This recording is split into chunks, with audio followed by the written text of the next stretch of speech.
ये दोस्तों नमस्कार। एक बार आप सभी साथियों का फिर से स्वागत है आपके अपने यूट्यूब चैनल एग्जाम गुरु सेंटर में। दोस्तों आज का ये महत्वपूर्ण सेशन संबंधित है बाल विकास एवं शिक्षा शास्त्र से, जिसके दोस्तों 30 महत्वपूर्ण प्रश्न हम आप सभी साथियों तक शेयर कर रहे हैं, जो आगामी यूपी टेट सीटेट एग्जाम 2021 के लिए वेरी वेरी इंपॉर्टेंट है। दोस्तों वीडियो को लास्ट तक देखिएगा, अगर पसंद आए तो ज़्यादा से ज़्यादा अपने सभी साथियों तक शेयर करिएगा। दोस्तों हमारा प्रयास रहेगा कि हम 10 पार्ट यानी बाल विकास एवं शिक्षा शास्त्र के 10 पार्ट आपसे साथियों तक शेयर करेंगे, जिसमें लगभग 300 महत्वपूर्ण क्वेश्चन कवर हो जाएंगे, जो एग्जाम की दृष्टि से अत्यंत महत्वपूर्ण होंगे। शुरू करते हैं दोस्तों, देखते हैं आज का पहला क्वेश्चन। पहला क्वेश्चन है, यह विधियां जिनके प्रयोग में विद्यार्थियों की स्वपहल व प्रयास शामिल है, निम्न में से किसका उदाहरण है? परंपरागत विधि, अंतर्वैयक्तिक विधि, निगमनात्मक विधि या अधिगमकर्ता केंद्रित विधि? तो दोस्तों इसका राइट आंसर क्या होगा? ऑप्शन नंबर डी, अधिगमकर्ता केंद्रित विधि जो है दोस्तों, जिनके प्रयोग में विद्यार्थियों की स्वपहल व प्रयास शामिल है। वह विधियां दोस्तों जिनके प्रयोग में विद्यार्थियों की स्वपहल व प्रयास शामिल होते हैं, अधिगमकर्ता केंद्रित विधि के उदाहरण के अंतर्गत आते हैं। आगे बढ़ते हैं दोस्तों, क्वेश्चन नंबर 2 देखते हैं। क्वेश्चन नंबर 2 है, स्वकेंद्रित अवस्था होती है। स्वकेंद्रित अवस्था होती है बालक के जन्म से 2 वर्ष तक, या 3 से 6 वर्ष तक, या 7 वर्ष से किशोरावस्था तक, या किशोरावस्था? तो दोस्तों राइट आंसर क्या होगा? ऑप्शन नंबर बी, 3 से 6 वर्ष तक। दोस्तों 3 से 6 वर्ष तक की अवस्था को पूर्व बाल्यावस्था कहा जाता है। क्या कहा जाता है?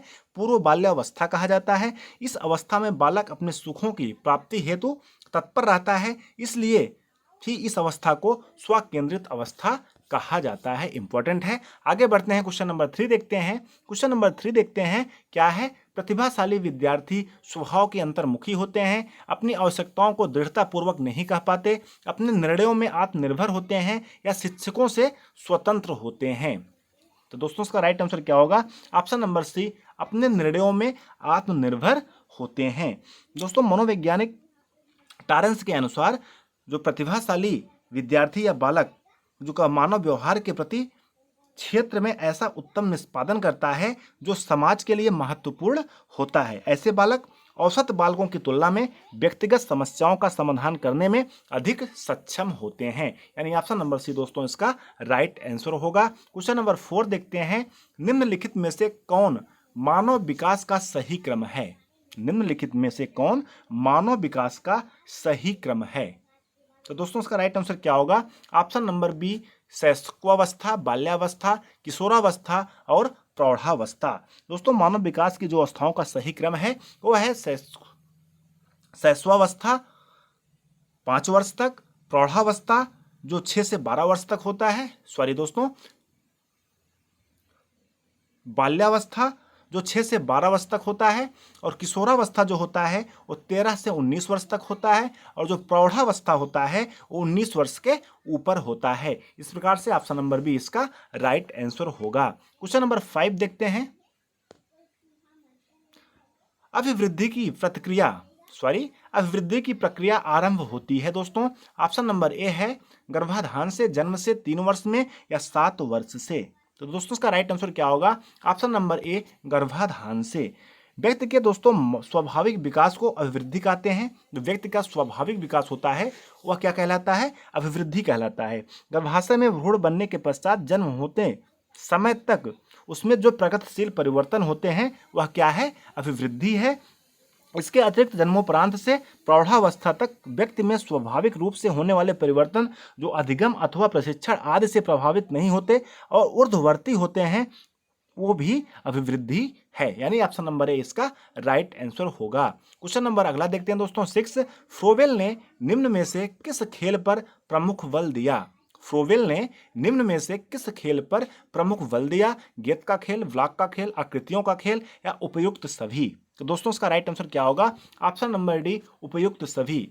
दोस्तों फ्रोवेल को खेल प्रणाली का जन्मदाता माना जाता है। दोस्तों ये भी इंपॉर्टेंट है, एग्जाम में पूछा जा सकता है कि खेल प्रणाली का जन्मदाता किसे कहा जाता है? फ्रोवेल को। फ्रोवेल को खेल प्रणाली का जन्मदाता माना जाता है। उनका विचार था कि सभी प्रकार के खेल जो मैदान में खेले जाते हैं बालकों के शारीरिक, मानसिक और सृजनात्मक तथा सामाजिक विकास को बढ़ाने में सहायता प्रदान करते हैं। इस प्रकार से ऑप्शन नंबर डी दोस्तों इसका राइट आंसर होगा। याद रखिएगा दोस्तों, एक बार अभी पढ़ लीजिएगा और एग्जाम के पहले एक बार पढ़ लीजिएगा।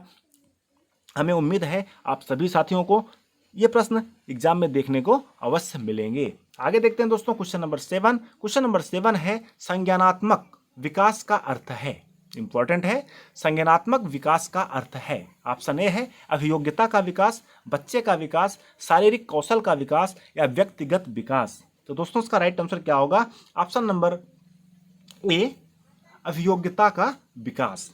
दोस्तों संज्ञानात्मक विकास का आशय अभियोग्यता के विकास से है। संज्ञानात्मक विकास का जो आशय है दोस्तों अभियोग्यता के विकास से है, ना कि शारीरिक कौशल या व्यक्तिगत विकास और बच्चे के विकास से है। इंपॉर्टेंट है दोस्तों, यानी ऑप्शन नंबर ए इसका राइट आंसर होगा।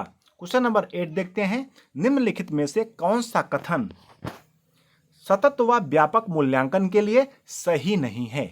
निम्नलिखित में से कौन सा कथन सतत व व्यापक मूल्यांकन के लिए सही नहीं है? दोस्तों 4 ऑप्शन दिए गए हैं, आप वीडियो को पॉज कर सकते हैं और अगर आपको आ रहा है तो अपने उत्तर को कमेंट सेक्शन में लिखकर हमें अवश्य बताएंगे कि आप सभी साथी 30 क्वेश्चनों में से कितना क्वेश्चन सही किए हैं। तो दोस्तों इसका राइट आंसर क्या होगा? ऑप्शन नंबर डी, इससे शिक्षा पर बोझ बढ़ जाता है। ये दोस्तों ऑप्शन नंबर डी इसका सही आंसर है, यानी यह गलत है। और जो तीनों दिया गया है यह एक विद्यालय आधारित मूल्यांकन है। यह विद्यार्थियों में तनाव को कम करता है। इनमें नंबरों के स्थान पर ग्रेड का प्रयोग होता है। ये तीनों आंसर सही हैं। दोस्तों सतत एवं व्यापक मूल्यांकन विद्यार्थियों के बोधात्मक, मनोप्रेरक और भावात्मक कौशलों के विकास में सहायक होता है। साथ ही यह अध्यापकों को प्रभावकारी कार्यनीतियां आयोजित करने में सहायक होता है। आगे बढ़ते हैं, क्वेश्चन नंबर 9 देखते हैं। क्वेश्चन नंबर 9 है दोस्तों वेरी वेरी इंपॉर्टेंट है, निम्नलिखित बुद्धिलब्धि का सूत्र किसने दिया? इंपॉर्टेंट है साथियों, वेरी वेरी इंपॉर्टेंट है, कई बार एग्जाम में पूछा जा चुका है कि निम्नलिखित बुद्धिलब्धि का सूत्र किसने दिया? सूत्र है दोस्तों बुद्धिलब्धि इक्वल टू मानसिक आयु बटे शारीरिक आयु इंटू 100। इसको किसने दिया था? विने, टर्मैन, स्टर्न या जुग? तो दोस्तों इसका राइट आंसर क्या होगा? ऑप्शन नंबर बी, टर्मैन के द्वारा दिया गया था। दोस्तों बुद्धि की मापने के लिए बुद्धिलब्धि यानी आईक्यू का आविष्कार मनोवैज्ञानिक टर्मैन ने किया। इसे जानने के लिए वास्तविक आयु तथा मानसिक आयु का पता लगाना आवश्यक है, जिसका सूत्र दोस्तों ये दिया गया है बुद्धिलब्धि बराबर मानसिक आयु बटे शारीरिक आयु गुणे 100 यानी इंटू 100, यानी ऑप्शन नंबर बी इसका राइट आंसर होगा। आगे बढ़ते हैं, क्वेश्चन नंबर 10 देखते हैं, पृथक पृथक समजातीय समूहों के व्यक्तियों के प्रति बच्चों की अभिवृत्ति साधारणतया आधारित होती है। 4 ऑप्शन दिए गए हैं, उनके अभिभावकों की चित्रवृत्ति पर, उनमें समकक्षियों के अभिवृत्ति पर, दूरदर्शन के प्रभाव पर, उनके सहोदरों की अभिवृत्ति पर। तो दोस्तों इसका राइट आंसर क्या होगा? ऑप्शन नंबर ए, उनके अभिभावकों के चित्रवृत्ति पर। बालक दोस्तों एक सामाजिक प्राणी है। बालक जिस समाज या परिवार में जन्म लेता है उसमें उसी वातावरण के अनुसार आदतों एवं अभिवृत्तियों का विकास होता है। बालक के सामाजिक गुणों में उसके परिवार एवं अभिभावक की विशेष भूमिका रहती है। दोस्तों जो बालकों का सामाजिक गुण होता है उसमें परिवार एवं अभिभावक की विशेष भूमिका होती है। आगे देखते हैं क्वेश्चन नंबर 11, निम्नलिखित में से जन्मजात अभिप्रेरक कौन सा है? दोस्तों जो वर्ड है काफ़ी क्लिष्ट है, इसलिए उसको ध्यान रखिएगा। एग्जाम में अगर वर्ड समझ में नहीं आते हैं, बगल में इंग्लिश का जो पोर्शन दिया जाता है उससे देखकर आप आसानी से समझ सकते हैं कि इसका मतलब क्या है, यानी इस शब्द का अर्थ क्या हो सकता है। क्वेश्चन नंबर 11 है दोस्तों, फिर से रिपीट करते हैं, निम्नलिखित में से जन्मजात अभिप्रेरक कौन सा है? निद्रा, खेलना, प्रशंसा या क्रोध? तो दोस्तों इसका राइट आंसर क्या होगा? ऑप्शन नंबर ए, निद्रा। जन्मजात प्रेरक दोस्तों वे प्रेरक हैं जो व्यक्ति में जन्म से ही पाए जाते हैं। तो सबको पता है कि जो जन्मजात प्रेरक होता है वह प्रेरक होता है जो व्यक्ति में जन्म से पाए जाते हैं। इन्हें दोस्तों जैविक प्रेरक भी कहा जाता है, जैसे भूख हो गया, प्यास हो गया, काम हो गया, निद्रा हो गया, विश्राम हो गया आदि। जबकि दोस्तों खेलना जो है स्वाभाविक प्रेरक है, प्रशंसा जो है दोस्तों कृत्रिम प्रेरक है, क्रोध जो है दोस्तों मनोवैज्ञानिक प्रेरक है। इंपॉर्टेंट है, इसको भी याद रखिएगा। क्वेश्चन नंबर 12 है, तत्परता का नियम किसने दिया है? तत्परता का नियम किसने दिया है? पावलोव, एबिंगहास, थार्नडाइक या स्किनर? तो दोस्तों का राइट आंसर क्या होगा? Option number C, Thorndike. जो तत्परता का नियम है थार्नडाइक द्वारा दिया गया था। इस नियम के अनुसार दोस्तों, जब कोई व्यक्ति किसी कार्य को करने के लिए तैयार होता है तो वह प्रक्रिया, यदि वह कार्य करता है तो उसे आनंद देती है, तथा कार्य नहीं करता है तो तनाव भी उत्पन्न करती है। इंपॉर्टेंट है, थार्नडाइक के द्वारा तत्परता का नियम दोस्तों दिया गया था। क्वेश्चन नंबर 13 देखते हैं। हमें उम्मीद है दोस्तों आप सभी साथियों को अवश्य पसंद आ रहा होगा। अगर पसंद आ रहा है तो आप सभी साथी जो आगामी टेट के एग्जाम में बैठना चाह रहे हैं उनके पास अवश्य शेयर करें, जिससे वो भी इन प्रश्नों को तैयार करें। जितने अधिक से अधिक साथी इसे देखेंगे, हम तुरंत नई वीडियो उन साथियों के लिए जरूर प्रोवाइड कराने की कोशिश करूंगा। क्वेश्चन नंबर 13 है, निम्नलिखित में से कौन सा सीखने की शैली का एक उदाहरण है? निम्नलिखित में से कौन सा सीखने की शैली का एक उदाहरण है? चाक्षुष, संग्रहण, तथ्यात्मक, स्पर्श संबंधी? तो दोस्तों का राइट आंसर क्या होगा? ऑप्शन नंबर ए, चाक्षुष।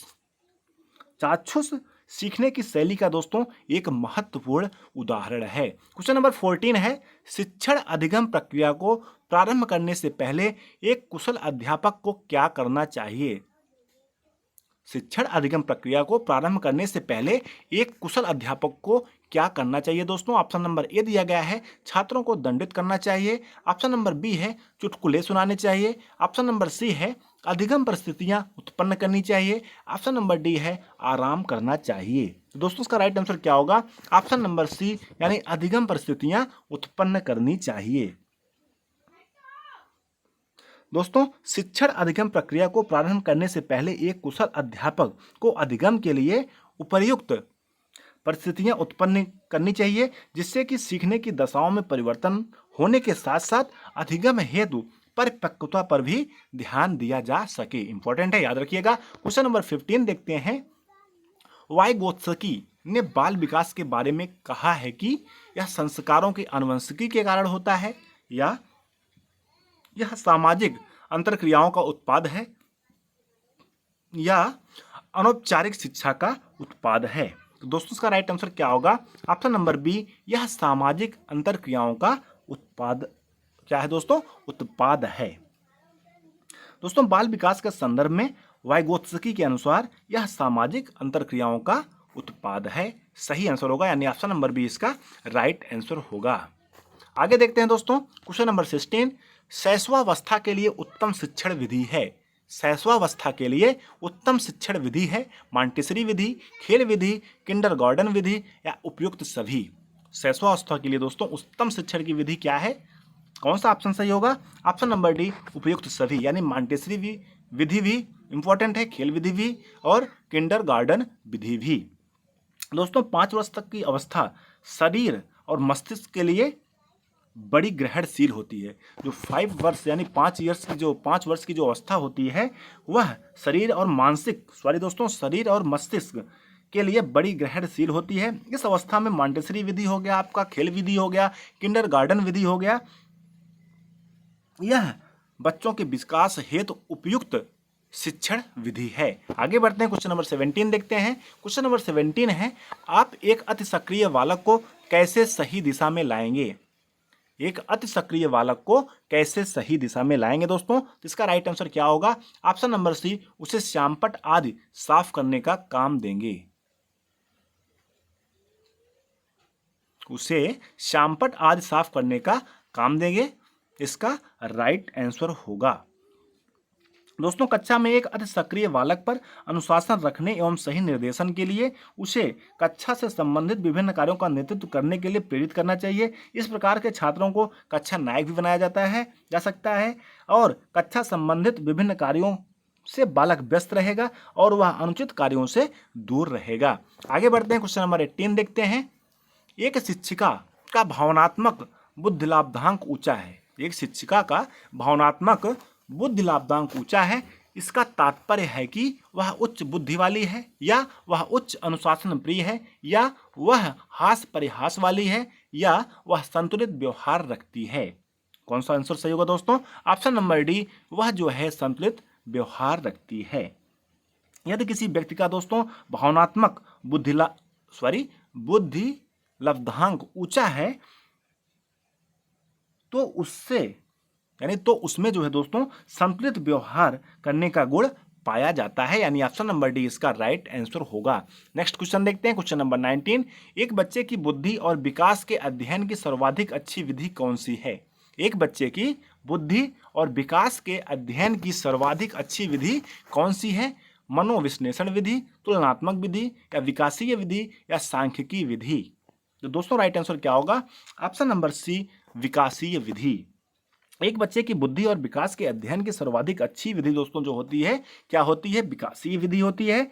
इस संबंध में हरलाख के अनुसार, वैज्ञानिक हरलाख के अनुसार, विकास की प्रक्रिया प्रगतिशील होती है और विकासात्मक परिवर्तनों का उद्देश्य बालक में पर्यावरण के साथ समायोजन स्थापित करने की योग्यता जो है प्राप्त करना है। आगे बढ़ते हैं, क्वेश्चन नंबर 20 देखते हैं, यानी 20वां क्वेश्चन। एक आंतरिक बल जो प्रोत्साहित करता है और व्यवहार परक प्रतिक्रिया के लिए बाध्य करता है एवं उस प्रतिक्रिया को विशिष्ट दिशा उपलब्ध कराता है, क्या है? यानी कौन सा ऑप्शन इसका सही है? अभिप्रेरण, अध्यवसाय, संवेग, या वचनबद्धता? राइट आंसर क्या होगा? Option number A अभिप्रेरण। अभिप्रेरण एक ऐसी आंतरिक बल है जो बालक को प्रोत्साहित करता है कि वह व्यवहार परक प्रतिक्रिया के लिए उसे बाध्य करता है एवं उस प्रतिक्रिया को विशिष्ट दिशा उपलब्ध कराता है, यानी ऑप्शन नंबर ए इसका राइट आंसर होगा। क्वेश्चन नंबर 21 देखते हैं दोस्तों। निम्न में से कौन सा कौशल संवेगात्मक बुद्धि से संबंधित है? निम्न में से कौन सा कौशल संवेगात्मक बुद्धि से संबंधित है? याद करना, गतिक प्रक्रमण, या विचार करना, या सहानुभूति देना? तो दोस्तों का राइट आंसर क्या होगा? ऑप्शन नंबर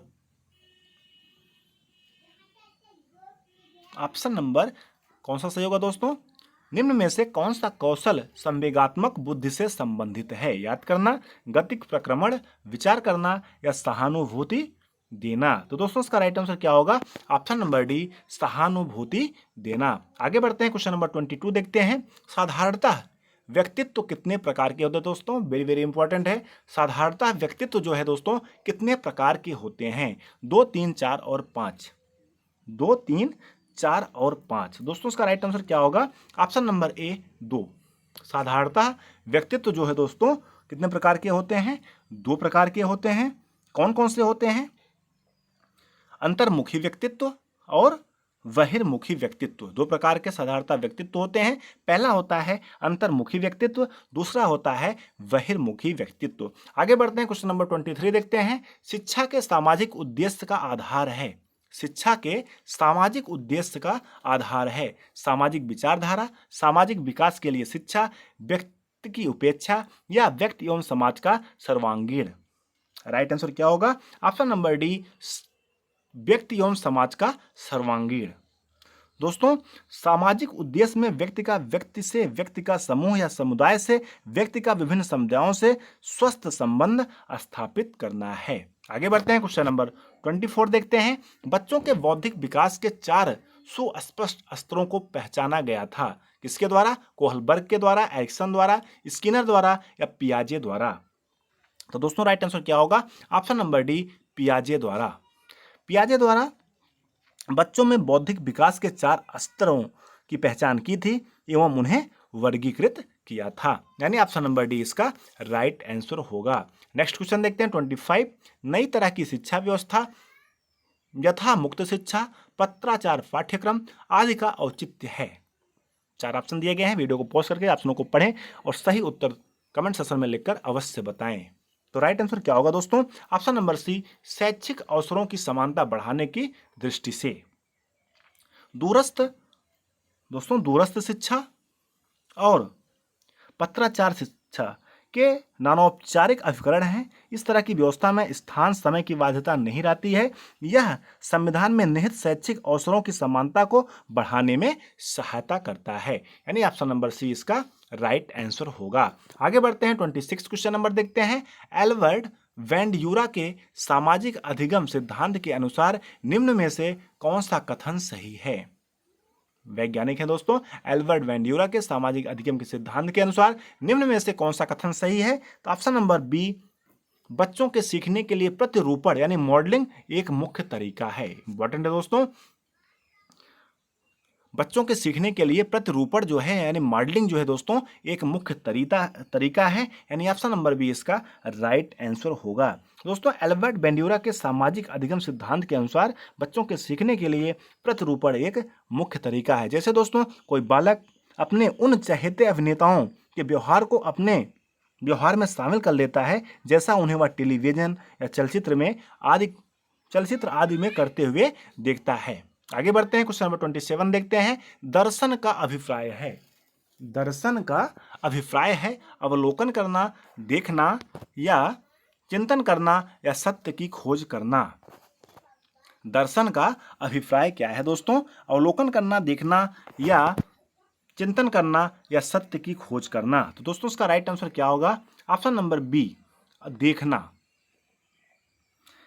दृश्यते अनेन इति दर्शनम कहा गया दोस्तों, दृश्यते अनेन इति दर्शनम अर्थात दर्शन का अर्थ देखना, दर्शन का मीमांसात्मक विवेचन तत्व मीमांसा ज्ञान मीमांसा आधार मीमांसा द्वारा की जाती है। किसके द्वारा की जाती है? तत्व मीमांसा, ज्ञान मीमांसा और आधार मीमांसा के द्वारा की जाती है।